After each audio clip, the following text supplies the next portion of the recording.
Ce qu'il faut comprendre de la série classique est que chaque épisode a apporté une pierre à l'édifice, une innovation qui a transformé le gameplay.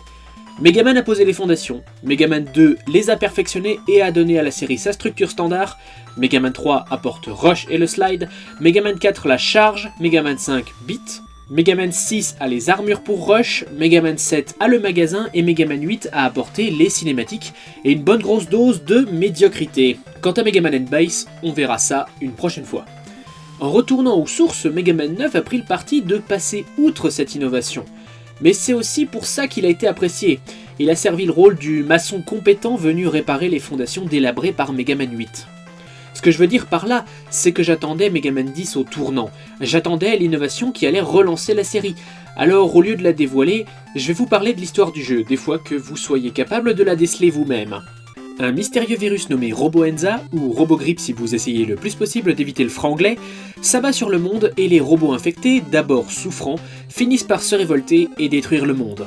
Bien évidemment, le Dr Willy est derrière tout ça, et pendant que le Dr Light cherche un cyber-remède, Megaman part vaincre les 8 Robot Masters. Mais... stop! Juste avant de partir au combat, Protoman offre ses services et nos deux héros partent ensemble. Ça y est, vous avez deviné l'innovation ? Non ? Bah vous avez deux possibilités. Le scénario, qui se construit autour de la Roboenza, présage un lien très fort avec la série X, laissant imaginer une refonte complète des mécaniques pour que le pont entre les deux séries ne soit pas que dans le scénario, mais aussi dans le gameplay. Ou alors, le fait que Protoman offre ses services à Megaman couplé à cette très belle image précédant l'écran titre, présage d'un mode coopératif à 2 joueurs. Un mode de jeu que j'aurais bien vu dans Megaman 4 et qui lui aurait donné le sous-titre de Best Game Ever. Alors lequel des deux est-ce ? La bonne réponse était un fond d'écran 16 neuvième pour permettre d'agrémenter le confort visuel des gens qui regarderaient un let's play du jeu sur YouTube.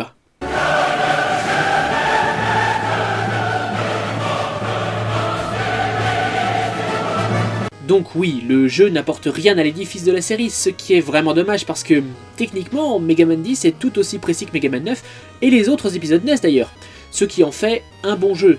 Malheureusement, le reste est à oublier et de manière générale, le jeu n'a pas vraiment d'âme. Le jeu joue la carte de la modernité en employant beaucoup plus d'environnements aux couleurs ternes, bleu foncé, brun, gris, très caractéristiques des jeux modernes en 3D. Et au niveau des contrôles, le jeu prend avantage des manettes de génération 7, étant donné qu'on peut changer les armes avec les boutons réservés à l'index. Les boss. Oh mon dieu, les boss. Solarman est sympa. Chillman et Nitroman, pourquoi pas. Les autres, non. Et en particulier un Shipman. Non seulement l'idée du cyberespace est mieux exploitée dans Megaman X7, oui je l'ai dit, c'est mieux dans Megaman X7, mais en plus Shipman est un animal et les animaux sont des boss de la série X. En plus, ça contraste beaucoup avec le thème du cyberespace. Pourquoi pas Numberman ? Les nombres sont un composant des programmes, et ce serait une belle référence à Battle Network. Enfin bref, je m'attache sans doute trop à un tout petit problème, mais ça me semble être une réflexion de base dont n'a pas bénéficié Megaman 10. Et ça brise l'immersion, ce qui est un peu dommage, parce que Megaman 10 est le plus accessible de tous grâce à l'addition d'un mode facile. Ce qui a bien aidé un certain administrateur d'un certain forum de référence francophone à se lancer dans la série classique. En fait, Capcom a essayé de plaire à tout le monde. C'est accessible, mais rempli de challenges. On peut jouer avec le style de Megaman 2, mais aussi avec le style de Megaman 4 avec Protoman, qui n'est plus DLC d'ailleurs. Et Base est jouable aussi, toujours en DLC. Je m'étendrai pas sur le sujet, ça attendra la prochaine fois. Et en définitive, Megaman 10 a du mal à plaire à quiconque, en particulier quand on regarde la fin du jeu, qui, sans spoiler, est vraiment insultante et curieusement très proche de Megaman X7. Et encore là, même Megaman X7 l'a fait mieux. En fait, j'ai le sentiment que le jeu a été conçu en haute définition, dans le style que va devenir Mighty Number 9, avant d'être rétrogradé en 8 bits. Parce que, ne vous laissez pas avoir, Megaman 10 n'est pas un jeu NES porté sur console de 7ème génération comme Megaman 9, c'est un jeu standard déguisé en 8 bits. Et voilà pourquoi je ne peux pas lui pardonner l'abandon d'un mode 2 joueurs en coopération.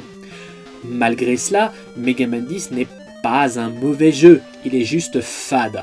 Capcom a joué la carte de la sécurité comme ils savent faire le mieux, et la pilule a du mal à passer. Je regrette personnellement d'y avoir joué, et je pense que je ne devais pas être le seul, sinon on aurait déjà eu un Megaman 11.